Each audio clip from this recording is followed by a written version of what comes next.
ಓಂ ಶ್ರೀ ಗುರು ಬಸವಲಿಂಗಾಯ ನಮಃ. ಹಲವು ಮಾತಿ ನೀನೊಲಿದು ಪಾದವನಿಟ್ಟ ನೆಲವೇ ಸುಕ್ಷೇತ್ರ ಜಲವೇ ಪಾವನ ತೀರ್ಥ ಸುಲಭ ಶ್ರೀ ಗುರುವೇ ಕೃಪೆಯ. ಪ್ರಥಮದಲ್ಲಿ ಎನ್ನ ಆರಾಧ್ಯ ಗುರುದೇವರನ್ನ ಭಕ್ತಿಯಿಂದ ಎನ್ನ ಹೃದಯ ಮಧ್ಯದಲ್ಲಿ ಸ್ಮರಿಸಿಕೊಂಡು ಈ ನಾಡು ಕಂಡ ಮಹಾನ್ ಸಂತ ಕಾವ್ಯ ಕಿಮ್ಮತ್ತನ್ನ ನೂರ್ಮಡಿಗೊಳಿಸಿದಂತಹ ಸಹಸ್ರ ಮಕ್ಕಳ ಬಾಳಿನ ಬೆಳಕಾಗಿರುವಂತಹ ನಮ್ಮ ನಿಮ್ಮೆಲ್ಲರ ಆರಾಧ್ಯ ದೈವ ಪರಮ ಪೂಜ್ಯ ಶಿವಕುಮಾರ ಮಹಾಶಿವಗಳ ಚರಣಾರವಿಂದಗಳ ನತಮಸ್ತಕನಾಗಿ ಯಾವತ್ತು ಶ್ರೀ ಕ್ಷೇತ್ರದ ಅಧಿಪತಿಗಳಾಗಿರುವಂತಹ ಸಿದ್ಧಲಿಂಗ ಶಿವಯೋಗಿಗಳ ಚರಣಾರವಿಂದಗಳಲ್ಲೂ ಕೂಡ ನತಮಸ್ತಕನಾಗಿ ಶ್ರೀಮಠದ ಗುರು ಪರಂಪರೆಯ ಉತ್ತರಾಧಿಕಾರಿಗಳಾಗಿ ನಮ್ಮೆಲ್ಲರನ್ನು ಕೂಡ ಆಶೀರ್ವದಿಸುತ್ತಿರುವಂತಹ ಪರಮ ಪೂಜ್ಯ ಶ್ರೀಮನ್ ನಿರಂಜನ ಪ್ರಣವ ಸ್ವರೂಪ ಶಿವಸಿದ್ದೇಶ್ವರ ಮಹಾಸ್ವಾಮಿಗಳ ಶರಣಾರವಿಂದರು ಕೂಡ ನನ್ನ ಭಕ್ತಿಯ ಸಾಷ್ಟಾಂಗ ಪ್ರಣಾಮ ಸಮರ್ಪಣೆ ಮಾಡಿ ಇವತ್ತಿನ ಶಿವತತ್ವ ಚಿಂತನಾ ಗೋಷ್ಠಿಯ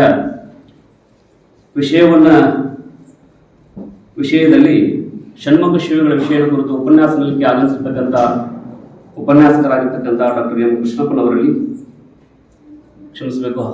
ಹಾಗೆ ಇಲ್ಲಿ ಆಸನರಾಗಿರ್ತಕ್ಕಂಥ ಎಲ್ಲ ಹರಗುರು ಚರಮೂರ್ತಿಗಳಲ್ಲೂ ಕೂಡ ನನ್ನ ಅನಂತ ಶರಣಾರ್ಥ ಸಮರ್ಪಣೆ ಮಾಡಿ, ಹಾಗೆ ಉಪನ್ಯಾಸಕರಲ್ಲಿ ಇಲ್ಲಿ ಸೇರಿರುವಂಥ ಸಮಸ್ತ ಶರಣ ತಂದೆ ತಾಯಿಯಂದರಲ್ಲಿ, ನನ್ನ ವಿದ್ಯಾರ್ಥಿ ಬಂಧುಗಳಲ್ಲಿ, ನಿಮ್ಮೆಲ್ಲರ ಅಂತರಾತ್ಮಗಳು ಜೊತೆಗೆ ನನ್ನ ಅನಂತ ಶರಣಾರ್ಥನ ಸಮರ್ಪಣೆ ಮಾಡಿ ಇವತ್ತು ಶಿವಚಿಂತನಾ ಗೋಷ್ಠಿಯ ವಚನದ ನಿರ್ವಚನೆಯ ಪಾಲು ನನ್ನ ಪಾಲಿಗೆ ಬಂದಿದೆ.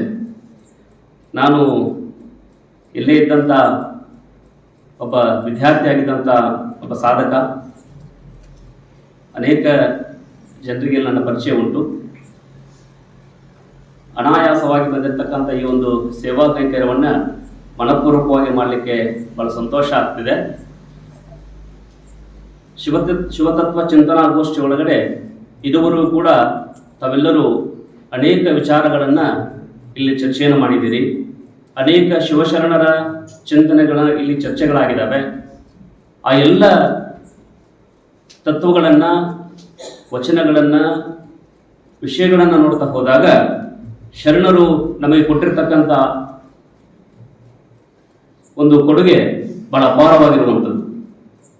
ಆ ವಚನಗಳನ್ನು ನಾವು ಅಧ್ಯಯನ ಮಾಡ್ತಾ ಹೋದಾಗ ನಮಗೆ ಅವು ಅತ್ಯಂತ ಸರಳ ಅನಿಸಿದರೂ ಕೂಡ ಆ ಸರಳವಾಗಿರ್ತಕ್ಕಂಥ ವಚನಗಳಲ್ಲೇ ಅದ್ಭುತವಾಗಿರ್ತಕ್ಕಂಥ ಅರ್ಥವನ್ನು ಕಟ್ಟಿಕೊಂಡಂಥವರು ನಮ್ಮ ಶಿವಶರಣರು ಅನ್ನುವಂಥದ್ದನ್ನು ನಾವೆಲ್ಲ ತಿಳ್ಕೊಂಡಿರುವಂಥದ್ದು. ಅಂತಹ ವಚನಗಳಲ್ಲಿ ತುಂಬ ಅರ್ಥವತ್ತಾಗಿರ್ತಕ್ಕಂಥ ಒಂದು ವಚನವನ್ನು ನಾನಿಲ್ಲಿ ನಿಮ್ಮೆದುರಿಗೆ ಇಡಲಿಕ್ಕೆ ಇಚ್ಛೆ ಪಡ್ತೇನೆ. ಆ ವಚನ ಶರಣ ಜೇಡ್ರ ದಾಸಿಮನೆಯವರು ಬರೆದಿರ್ತಕ್ಕಂಥ ಒಂದು ವಚನ. ಸರಳ ಅನಿಸಿದ್ರು ಕೂಡ ಅದರಲ್ಲಿ ಅಪಾರವಾಗಿರ್ತಕ್ಕಂಥ ಅರ್ಥವನ್ನು ಅದು ಒಳಗೊಂಡಿದೆ ಅಂತ ಹೇಳಿ ನಾನದು ಕೂಡ ಭಾವಿಸಿದ್ದೇನೆ.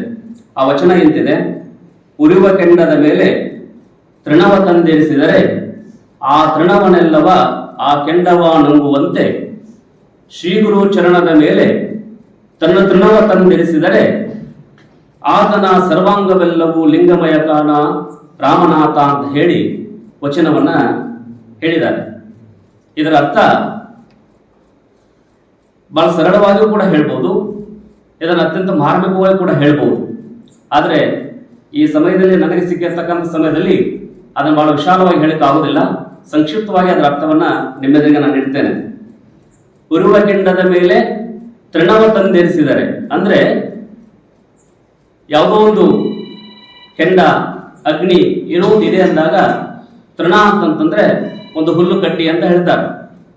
ಆ ಹುಲ್ಲು ಕಡ್ಡಿಯನ್ನ ನಾವು ಕೆಂಡದ ಮೇಲೆ, ಅತ್ಯಂತ ಪ್ರಕಾಶಮಾನವಾಗಿ ಉರಿಯುತ್ತಿರುವಂತಹ ಕೆಂಡದ ಮೇಲೆ ಒಂದು ಹುಲ್ಲು ಕಡ್ಡಿಯನ್ನ ನಾವೇನಾದ್ರೂ ಹಾಕಿದ್ರೆ, ಒಂದು ದಪ್ಪದಾಗಿರ್ತಕ್ಕಂಥ ಸೌದೆಯನ್ನು ಹಾಕಿದ್ರೆ ಅದು ಹತ್ಕೊಳ್ಳಿಕ್ಕೆ ಒಂದಿಷ್ಟು ಸಮಯಗಳು ಬೇಕಾಗುತ್ತೆ. ಆದ್ರೆ ಒಂದು ಹುಲ್ಲು ಕಡ್ಡಿಯನ್ನು ಹಾಕಿದಾಗ ಸಮಯ ಬೇಕಾಗುವುದಿಲ್ಲ. ಹೇಗೆ ತಕ್ಷಣವೇ ಅದು ಕೆಂಡವಾಗಿ ಪರಿವರ್ತನೆ ಆಗುತ್ತೆ. ಆ ಕೆಂಡದ ಜೊತೆಯಲ್ಲಿ ತಾನು ಕೂಡ ಕೆಂಡವಾಗಿ ಹೆಂಗ ಪರಿವರ್ತನೆ ಆಗ್ತದಲ್ಲ, ಹಂಗ ಶ್ರೀ ಗುರುವಿನ ಚರಣದ ಮೇಲೆ ತನು ತೃಣವ ತಂದಿರಿಸಿದರೆ. ಎಷ್ಟು ಅದ್ಭುತವಾಗಿ ಹೇಳ್ತಾರಪ್ಪ ಅಂತಂದ್ರೆ, ಹೇಗೆ ಕೆಂಡದ ಮೇಲೆ ತೃಣವನ್ನ ತಂದಿರಿಸಿದರೆ ಆ ತೃಣವೂ ಕೂಡ ಹೇಗೆ ಕೆಂಡವಾಗಿ ಪರಿವರ್ತನೆ ಆಗ್ತದೋ ಅದೇ ರೀತಿಯಾಗಿನೇ ಶ್ರೀ ಗುರುವಿನ ಚರಣದ ಮೇಲೆ ನಮ್ಮ ತನುವೆಂಬ ತೃಣ ಅಂದ್ರೆ ಈ ಶರೀರವೆಂಬ ಇರ್ತಕ್ಕಂತಹ ತೃಣವನ್ನ ಆ ಗುರುವಿನ ಚರಣಕ್ಕೆ ನಾವು ಅರ್ಪಣೆ ಮಾಡಿಕೊಂಡ್ರೆ, ನಮ್ಮನ್ನ ನಾವು ಅವರಿಗೆ ಅರ್ಪಣೆ ಮಾಡ್ಕೊಂಡಿದ್ದೆ ಆದ್ರೆ ಈ ಶರೀರತಕ್ಕಂತ ಅನೇಕ ದೋಷಾದಿಗಳು ಹೋಗಿ ಈ ಶರೀರವೇನಾಗ್ತದಪ್ಪ ಅಂತಂದ್ರೆ ಸರ್ವಾಂಗ ಲಿಂಗಮಯವಾಗುತ್ತೆ ಅಂತ ಹೇಳ್ತಾ ಇದ್ದಾರೆ. ಅಂದ್ರೆ ಇಡೀ ವಚನ ಸಾಹಿತ್ಯದಲ್ಲಿ ಶ್ರೀ ಗುರುವಿಗೆ ಕೊಟ್ಟಿರ್ತಕ್ಕಂಥ ಅತ್ಯಂತ ಪ್ರಾಮುಖ್ಯತೆ ಅಂತಂದ್ರೆ ಇದನ್ನ ಈ ವಚನದಲ್ಲಿ ನಾವು ಅರ್ಥ ಮಾಡ್ಕೊಳ್ಬೇಕಾಗಿರುವಂತದ್ದು. ಹೆಂಗೆ ನಮ್ಮೆಲ್ಲ ಬಹುಬಂಧನಗಳನ್ನ ಕಲಿಯುವಂತ ಶಕ್ತಿ ಯಾರಪ್ಪ ಆಯ್ತು ಅಂತಂದ್ರೆ ಅದು ಶ್ರೀ ಗುರುವಿಗೆ ಇರುವಂತಹ ಇರ್ತಕ್ಕಂಥ ತಾತ್ಪರ್ಯವನ್ನ ಈ ವಚನದೊಳಗಡೆ ಹೇಳ್ತಾ ಇದಾರೆ. ಹಾಗಾಗಿ ಈ ವಚನವನ್ನು ನಾನು ಇವತ್ತು ಈ ಚಿಂತನಾಗೋಷ್ಠಿ ಒಳಗ ಹೇಳ್ಬೇಕು ಅಂತ ಅನಿಸ್ತು. ಪೂಜ್ಯರ ಆದೇಶದ ಮೇರೆಗೆ ಈ ವಚನವನ್ನು ನಿಮ್ಮೆಲ್ಲರ ಮುಂದೆ ಸಾದರಪಡಿಸಿದ್ದೇನೆ. ಎಲ್ಲರೂ ಕೂಡ ಶರಣು ಶರಣಾರ್ಥಿಗಳು.